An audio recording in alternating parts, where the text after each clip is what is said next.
Do you get down on yourself after you make mistakes during practices and games? Now, I made a recent video on how to stop getting down on yourself after games, and I received a question with that video about what would be a good strategy during games or during practice. So I'm going to walk you through a strategy that you can use to stop getting down on yourself during practices or games. Now, we do need to break this into two different parts or sections because the approach that we're going to take for practices is a little bit different than the approach we'll take for games. And it all has to do with the first part of the strategy, and that is your approach or your goals going into practice or going into games. So let's start with practice. What's your goal for practice? What are you trying to do? Are you trying to perform perfectly? Are you trying to impress coach? Or are you trying to improve?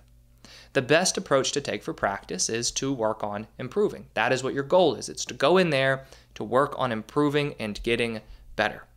Now, if you're getting down on yourself during practices, it's a pretty good indicator that on some level, this idea of needing to play perfectly or needing to do well during practice is coming into your mind. Because you might be getting frustrated about not doing a drill correctly, or you might be frustrated about your shot being off or just not performing up to your level or up to your potential during these practices. Now, I get it, right? If you're wanting to get more playing time, or if you're working for a starting position, it's very natural to want to do your best during practice because the truth is you do need to do your best during practice. But we are talking about approach, your goal, what your focus is on going into practice.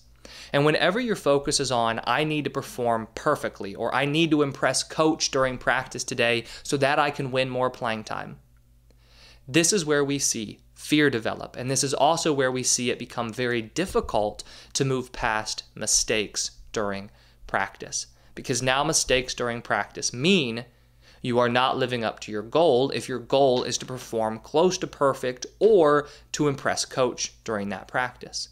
So the first part of this strategy is that you need to have a specific goal or a specific approach going into practice. The same thing will apply to games, and we'll cover that here in a second. But for practice, you need to make sure that your approach is improving. You're working on getting better. You're working on fine-tuning your skills. If you go into practice, you work your hardest, you focus on what you need to improve, you try to fine-tune your mechanics, naturally you'll get better. As you get better, as you improve, coach will take notice. And if your goal is to get more playing time, that's how you'll get more playing time, because you are giving attention to the things that will actually make you a better player. Now, how does this help when it comes to not getting so down on yourself after mistakes?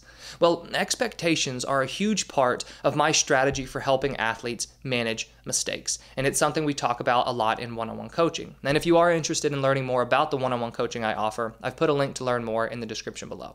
Now, these expectations going into a practice or into a game, as we'll discuss here in a second, have a large part or a large impact on the amount of frustration you feel after a mistake. So if your expectation going into practice is I need to perform perfectly because I need to impress coach to get more playing time, as soon as you make a mistake, that indicates to your mind, I have failed to reach my expectation. So we need to change that expectation going into practice, and if we can do that, that will help in these moments when you do make a mistake. Now, I want to be very careful here, because I do not want you to assume that I am saying you need to not expect yourself to do well. That's not at all what I'm talking about. Instead of having the expectation of I need to do well or I need to impress coach, we want to actually turn that expectation onto the process of your game.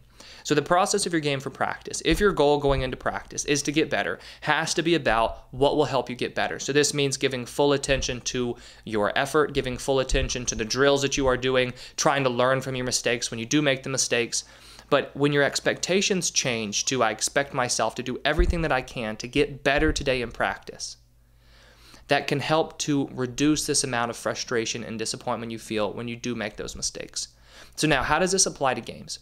Well, during games, if you're going into a game and you are expecting yourself once again to play perfectly, you are expecting yourself to perform a certain way to help the team win or to get a certain stat line. As soon as you make a mistake, we see that mistake as this big indicator that you are not performing up to the level that you want to perform that day. Now, if you see that you're not performing up to your potential that day, if you know that you will not achieve your expectations that you've set for yourself that day, do you see how easy it will be at that moment to get frustrated at yourself, to get down on yourself? So now we said that going into practice, the approach, the goal that you have is to improve, is to get better. What do we need to have as the approach for games? Because games are the time for you to perform, right? They're the time for you to perform your best. However, you cannot allow your approach, your goal to be, I have to perform perfectly. I can't make any mistakes today, because once again, as soon as you make a mistake, that's this huge red flag and this huge opportunity for you to get down on yourself. And that's the thing that we're trying to avoid and we're trying to manage. So the number one approach, or the number one goal that I have seen success within athletes when it comes to games, is setting your approach or your goal to be based on effort.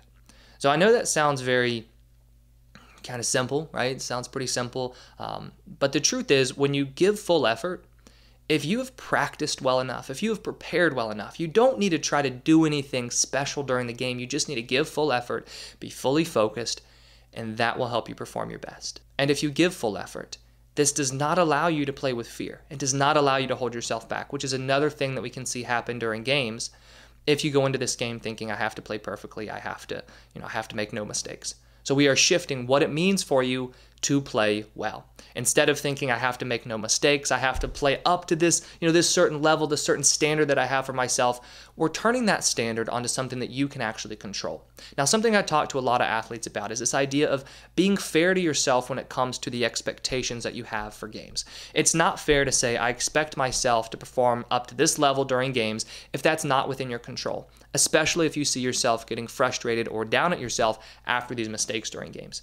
But it is fair to say, I expect myself to do everything that I can control during this game. I expect myself to give full effort for my pregame routine. I expect myself to give full effort for the entire game when it comes to my energy, my effort level. I'm talking to my teammates when it comes to the amount of attention I give to the small details, to the controllable parts of my game. That's what you want to expect of yourself. So now let's see how this ties into mistakes, right? So mistakes, if you make a mistake during a game, but initially going into the game, your approach was not to make no mistakes. Your approach was to just give full effort. The mistake just becomes something that happens during the game. The mistake doesn't mean you can't give full effort anymore, right? The mistake doesn't mean you didn't give attention to detail. It's just a mistake that happens during the game, and it happens to everybody. So this first part of the strategy is where you have to make sure that going into practices and going into games, you have the correct approach and you have the correct goals set. For practice, make sure it's about improving. What are you wanting to work on that day? For games, your expectation needs to be about effort and the things that you can control within your game. The second part of this strategy is the in-the-moment reaction that you need to have to the mistake. So for practice, you typically have a lot more time during practice or training sessions to reset after mistakes, because it's not game speed, right? So you have a little bit more time to take a step back, evaluate what happened, and then try to move on. Games, things will happen a little bit quicker. So with practice, we want to take a little bit more of an analytical approach, but we don't want to allow overthinking to come in. So with practice, what you want to do if you do get down on yourself after these mistakes is that first and foremost, you need to remind yourself after the mistake of what your goal was that day. Your goal was not to make no mistakes. Your goal was to work on improving. Now, a mistake is a lesson. It is an indicator that something you were working on didn't go that well.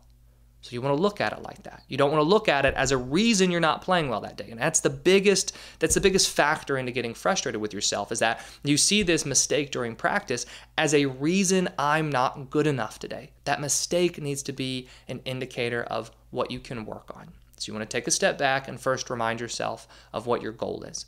Then, if you need to, take yourself a few deep breaths to start calming down in that moment. Then you want to ask yourself, all right, how can I learn from this mistake? We are going to turn this into a continual learning process during practice. So how can I learn from this mistake? What did I do wrong? What can I change? What can I focus on next? So let's say that you're a basketball player and you just can't make a shot today, right? So you keep missing when you're practicing your shot. Well, something has to change, right? You have to make an adjustment. So you want to take a step back and think, all right, am I doing this correctly? Am I doing this correctly? And once you identify what you're not doing correctly, that's what you then want to focus on for the next shot. So you go into your next shot and you try to make a simple adjustment. If you keep missing, you go back and you try to make another adjustment. The key here is that during practice, we need to work our hardest to not allow these emotions to get in the way. If you're getting down on yourself during practice, you are doing nothing but inhibiting yourself from actually improving. Because when you're getting down on yourself, you're keeping your mind from being able to think clearly as to what the lesson is that's causing you to make that mistake, right? What's that reason? And then, most importantly, what's the adjustment that you can make? So for this strategy during practice, the in the moment part, You first want to remind yourself, what is my goal? Then you want to take yourself a few deep breaths, and then you want to step back and ask yourself, well, how can I learn from that mistake? Take some time if you need to. Pause, take a break from whatever drill you're doing. If you're in practice with your team and you all are going through drills together, maybe try to tell coach that you need to go get a drink of water or something, but take yourself a break. A quick break doesn't need to be a couple minutes, maybe even just 30 seconds, but reset. Because if you keep making mistake after mistake after mistake and getting down on yourself and down on yourself and down on yourself, you are not improving. But if you take a step back and you think, how can I improve? How can I learn from this? That's where you set yourself back on track to getting better that day, which, once again, that's your goal for practice, is to improve. Now, for games, this in-the-moment strategy will look pretty similar. But instead of reminding yourself of what your goal is, we want to immediately go into a resetting process. This resetting process will first start with taking a few deep breaths, because if you can take a few deep breaths, you start to minimize the emotional reaction. Breathing and focusing on your breath is so simple, but it is so powerful. So in that moment, focus on your breathing first. Then you want to remind yourself of what you can control at that moment. Because the big thing that we see happen during games is that games are fast, right? It's fast pace. Even if you're playing a game like golf, or if you're playing a game like baseball or softball and you do have some time, it's still quick. And especially your emotions and your thinking is quick, because it's a very frustrating thing when you make a mistake.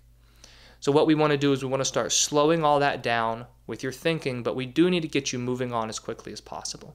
So you want to do your breathing first. Then you want to think, what can I control right now?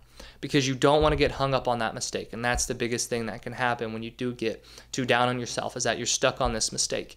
And equally, you don't want to carry that mistake into the next play, at bat, possession, whatever it might be, because that's where we see fear develop as well. So take yourself a few deep breaths and then focus on what you can control in that moment. Because if you are present, fully present on what's happening right now, you've left the mistake in the past. You are not worrying about what will happen in the future. You are fully focused right now on what is happening.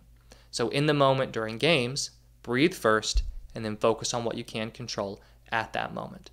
So in summary, this strategy for not getting down on yourself during practices and games after you make a mistake needs to be approached initially by setting a different goal or having a different approach for practices and games in the first place. For practice, remind yourself, my goal today is to improve. For games, my goal today is to focus on what I can control and give full effort. And then for the in-the-moment part, during practice, you want to first remind yourself, what is my goal today, right? My goal is to improve, okay. And then you want to take a few deep breaths if you need to, and then step back, maybe reset, but most importantly, think, how can I learn from this, and what do I need to focus on adjusting for the remainder of my drill or for the remainder of practice?